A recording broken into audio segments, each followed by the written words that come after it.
Hello दोस्तों, नमस्कार। आप सभी का स्वागत है अनुज जीएस एकेडमी चैनल पर। देखिए दोस्तों, इस वीडियो में आज हम बात करने वाले एमएड इंट्रेंस एग्जाम 2022 के बारे में, जो कि आपका सीसीएस यूनिवर्सिटी द्वारा आपका कंडक्ट कराया जाएगा। इसी के साथ साथ जैसे आपकी बीएचयू यूनिवर्सिटी है, गढ़वाल यूनिवर्सिटी है, उनका देखिएगा फॉर्म जो है आपका चल रहा है काफ़ी समय से, और वो जो है अपना एमएड में जो एडमिशन लेगी सीयूईटी के तहत इस बार लेगी 2022 में, कॉमन यूनिवर्सिटी इंट्रेंस टेस्ट के तहत आपका। लेकिन आपकी जो सीसीएस यूनिवर्सिटी आपकी मेरठ की है, तो ये अपना अलग से इंट्रेंस एग्जाम लेगी, जैसे आपका पिछले वर्ष लिया था। ठीक है, तो इस बार भी आपका लेने वाली। और देखिएगा इसका जो आवेदन है ये आपका कब से शुरू होगा, तो ये मान के चलिए आपका 8 से 10 दिन के अंदर आपका जो है शुरू हो जाएगा। और इसी के साथ साथ देखिएगा आपका ये भी आपके यहाँ पे कमेंट आ सकते हैं कि एमएड करने का फ़ायदा क्या है, तो वो भी आपको बताने वाले हैं। इसी के साथ साथ आपका पिछले वर्ष आपका जो है सरकारी कॉलेज के लिए आपकी जो है कट ऑफ कितनी गई थी, वो भी हम देखने वाले हैं। जो पहली कट ऑफ थी, दूसरी कट ऑफ थी, उन सभी को देखेंगे। इसी के साथ साथ देखिएगा आपका जो प्रीवियस ईयर है आपका 2021 में किस तरह का जो है आपका क्वेश्चन पेपर आया था, जिससे कि आपको एक आइडिया लग सके और आप अच्छे से तैयारी कर सके सरकारी कॉलेज के लिए। क्योंकि देखिएगा आपकी एमएड जो है इसमें भी बीएड की तरह आपका प्राइवेट और आपकी सरकारी सीट होती है। अगर आप सरकारी से आप एमएड करते हैं तो ये मान के चलिए कि आपकी 5 से 6 हज़ार के अंदर पूरी एमएड हो जाएगी, फ्री में हो जाएगी आपकी। ठीक है, और हमारा ये व्हाट्सएप ग्रुप है, आप जो है मैसेज करके इस ग्रुप के अंदर जुड़ सकते हैं। आपको पेपर वगैरह, कट ऑफ वगैरह, ये आपका सारा एग्जाम पैटर्न क्या है वो भी आपको वहाँ पर डाल दिया जाएगा। ठीक है, तो आप मैसेज करके आप जो है ग्रुप में जुड़ सकते हैं, जो आपका सीसीएस यूनिवर्सिटी से इस बार एमएड एंट्रेंस देने वाले हैं। चलिए तो भाई आपका सबसे पहले देख लेते हैं इसमें कि आपका इस एग्ज़ाम में आपके कितने क्वेश्चन हो गए। तो इस एग्ज़ाम में आपके जो है 250 क्वेश्चन हो गए इसमें, और 250 क्वेश्चन आपको यहाँ पे पेपर के द्वारा हम दिखा देते हैं आपको। यहाँ पे देखिएगा ये आपका पेपर है, आपका 2021 का जो पेपर था ये आपका। तो इसमें आपके सबसे पहले आपका 50 क्वेश्चन आएगा यहाँ पे आपका लैंग्वेज का। आप हिंदी या इंग्लिश में से कोई भी आप एक कर सकते हैं, लेकिन यहाँ पे जो आपकी हिंदी है बहुत ही ईजी, आराम से आप 50 में से 45-46 तक आप कर सकते हैं इसमें। इसी के साथ साथ देखिएगा आपका यहाँ पे रीजनिंग आपके 100 क्वेश्चन आएंगे, बेसिक क्वेश्चन आएंगे, अभी हम आपको ये भी दिखाएंगे। और आपका सब्जेक्ट, यहाँ पे सब्जेक्ट में आपका जो 100 क्वेश्चन आएगा ये बाल विकास आप पूरा मान सकते हैं, शिक्षण वगैरह हर एक आपका जो बीएड फर्स्ट ईयर और आपका बीएड फाइनल ईयर का जो सिलेबस है उन सभी में से आपका ये पूछा जाएगा। और ये आपका जो 250 क्वेश्चन हो गए ना, ये आपके 250 ही नंबर के हो गए। ठीक है, और इसी के साथ साथ आपका यहाँ पे कुछ आपका जो है एकेडमिक का भी नंबर दिया जाता है। जैसे आपका हाई स्कूल में आपकी फर्स्ट डिवीजन है, इसके अलावा इंटर में है, ग्रेजुएशन में है, आपकी बीएड में है, तो आपको जो है 15-15, 20-20 नंबर दिया जाता है। आपको जो है मैक्सिमम आपको 45 नंबर या 50 नंबर दिया जाएगा इसमें। लेकिन अगर आपका मान लीजिएगा ग्रेजुएशन में आपका सेकंड ईयर है और आपका इंटर में जो है सेकंड ईयर आपका जो है सेकंड आपका डिवीज़न है, तो आपको देखिएगा मिनिमम जो है लगभग आपका 30 से 35 आपको नंबर पहले ही आपको मिल जाएगा। तो ये आप पेपर देख सकते हैं, ये हमने टेलीग्राम ग्रुप पे भी डाला। बाकी देखिएगा इसमें आपका ये सभी जो है ना, आप इसमें देख सकते हैं, हिंदी है इसमें और इंग्लिश को तो हम यहाँ पे रीजनिंग आप देख सकते हैं। रीजनिंग आपका देखिएगा कितना इजी क्वेश्चन है इसमें। देखिएगा बोर्ड मास से रिलेटेड 5-5, 10-10 क्वेश्चन अकेला इसमें पूछे जाते हैं। देखिएगा बोर्ड मास अकेला कितना क्वेश्चन पूछा गया इसमें, सीधा सीधा एकदम आपके 10 क्वेश्चन पूछे गए। इसके बाद आपका यहाँ पे आप देख सकते हैं, देखिएगा ये कोडिंग डिकोडिंग, देखिएगा सीधा कम से कम आपका यहाँ पे 20 क्वेश्चन पूछा गया था, कोडिंग डिकोडिंग, और बहुत ही सिंपल क्वेश्चन थे।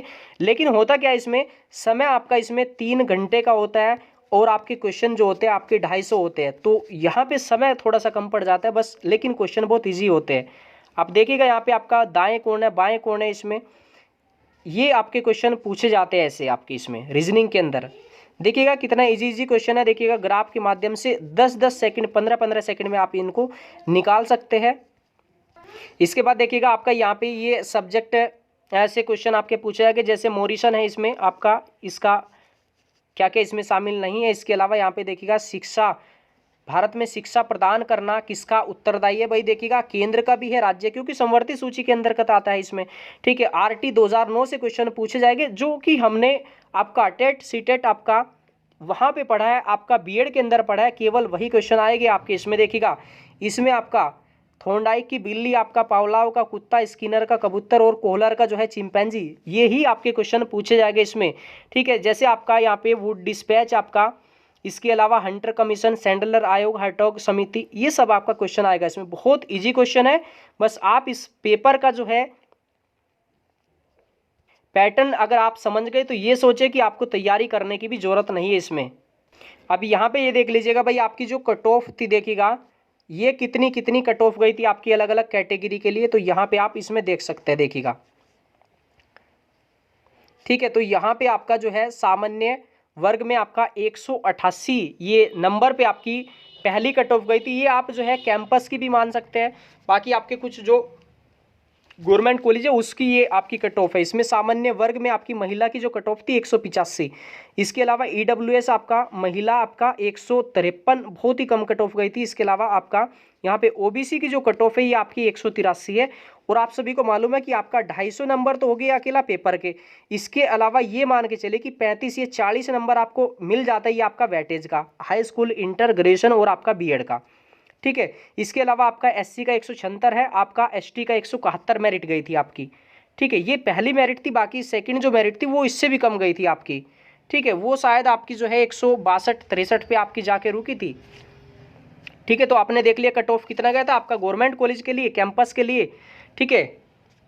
चलिए अब देख लेते हैं यहाँ पे आपका एमएड करने का फ़ायदा क्या है। तो देखिएगा, एमएड करने का फ़ायदा आपका ये है कि अगर आप टीजीटी या पीजीटी का एग्ज़ाम देते हैं तो वहाँ पे आप देख सकते हैं इसमें कि अधिमानी अहर्ता इसमें बीएड, एमएड, पीएचडी या किसी आप जो है राष्ट्रीय स्तर का आप खेलकूद प्रतियोगिता में भाग लिए तो आपको इसका नंबर दिया जाएगा।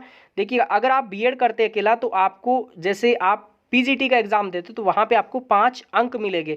अगर आप एमएड करते हैं तो आपको यहाँ पे 10 अंक मिलेगा, यानी कि आपको 10 अंक दिया जाएगा। आप चाहे टीजीटी का एग्ज़ाम दो चाहे पीजीटी का एग्ज़ाम दो, तो 10 अंक भाई आपका कम नहीं होता। आपकी जो देखिएगा वेटिंग लिस्ट निकलती है उसमें पॉइंटों में आपकी मेरिट रुक जाती है, ठीक है। एक एक नंबर बहुत मायने रखता है इसमें।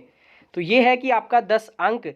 इसके अलावा देखिएगा, अगर आपने एमएड किया है तो आप किसी भी बीएड कॉलेज में आप जो है पढ़ा सकते हो। और अगर आपने साथ ही साथ एजुकेशन में अगर आपने नेट निकाल लिया तो फिर तो बहुत ही अच्छा रहेगा, ठीक है। अच्छी मतलब सैलरी मिलती है आपको। चलिए दोस्तों, मुझे आशा है कि आपको बहुत ही अच्छे से समझ आ गया होगा जितना भी हमने बात किया सिलेबस के बारे में। सिलेबस आपको मालूम हो गया, कुल क्वेश्चन कितने आएंगे आपको ये भी मालूम हो गया, कितना समय है, एमएड करने का फ़ायदा क्या आपका, और हमने जो है कट ऑफ भी आपको बता दी। इसके अलावा हमारा ये जो ग्रुप है आपका, देखिएगा, ये हम चाह रहे हैं कि आपका सीसीएस यूनिवर्सिटी के जो है स्टूडेंट इसमें शामिल हो, तो आप जो है मैसेज करके आप ऐड हो सकते हैं। बाकी देखिएगा, अगर कोई और भी यूनिवर्सिटी के एमएड इंट्रेंस देने वाले इस बार तो आप भी ऐड हो सकते हैं, कोई दिक्कत नहीं, क्योंकि इसमें देखिएगा कुछ जो मटेरियल आएगा वो आपको मिल जाएगा। बाकी बहुत सारी जो इन्फॉर्मेशन होगी एमएड संबंधी, देखिएगा सीसीएस यूनिवर्सिटी से संबंधित, वो आपको सब इसी पे आपको मिलता रहेगा। अब आपका देखिएगा, ये भी आपका कमेंट आ सकता है कि सर जो है इसके लिए आपका कौन कौन फॉर्म अप्लाई कर सकता है। तो देखिएगा भाई, आपका जिनका बीएड कंप्लीट हो चुका है, देखिएगा जिनका बीएड आपका कंप्लीट हो चुका है तो वो इसमें अप्लाई कर सकते हैं। बाकी आपका ये भी क्वेश्चन आ सकता है कि आप किसी ने देखिएगा बीटीसी किया है तो क्या आपका एमएड भी कर सकते हैं। तो देखिएगा, अगर आपने बीटीसी किया है तो आप एमएड मत करिए, ठीक है। क्योंकि देखिए, अगर आप बीएड करोगे तो आप देखिए, आप टीजीटी का एग्ज़ाम दोगे और इसी के साथ साथ पीजीटी है, एलटी ग्रेड है, वो एग्ज़ाम दोगे तो वहाँ पे आपको इसका फ़ायदा मिलता है, ठीक है।